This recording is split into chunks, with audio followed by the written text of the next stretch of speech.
Merkur a Venuša v spoločnej konjunkcii opúšťajú znamenie blížencov a vchádzajú do znamenia Raka. Teraz vám priblížim astrologickú zmenu, ktorú uskutočnila Venuša. Venuša, ako vieme, symbolizuje vaše túžby, ich stálosť, tiež atmosféru vo vzťahoch a ako nakladáte s finančnými zdrojmi. Toto všetko sa môže zmeniť pod vplyvom tejto astrologickej zmeny. Vodné znamenie Raka je pre Venušu prirodzenejšie a preto je jej prejav v tomto znamení určite harmonickejší. Venuša v Rakovi je veľmi senzitívna a jemná. Introvertnosť, hľadanie intimity, starostlivosť, trpezlivosť, chápavosť sa viac môže prejaviť. Venuša ponúkne možnosť obrátiť pozornosť na vzťahy vo vnútri vašej rodiny, vzťahy s rodičmi a na starostlivosť o pôdu, záhradku a domácnosť.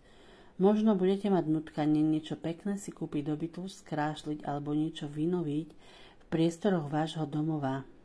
Financie tiež patria do nadvlády planety Venuše a Rak sa riadi týmto mottom. Ako prídu, tak aj odídu. Žiadne zhromažďovanie, žiadne ukladanie, peniaze musia prúdiť tak ako voda. Je to živel, ktorý patrí znameniu Raka. Potreby rodiny sú prednejšie ako finančná stabilita. Rodina to potrebuje teraz, tak prečo si to nedožičiť? Inak Rak dokáže nájsť skryté zdroje, bude z čoho čerpať.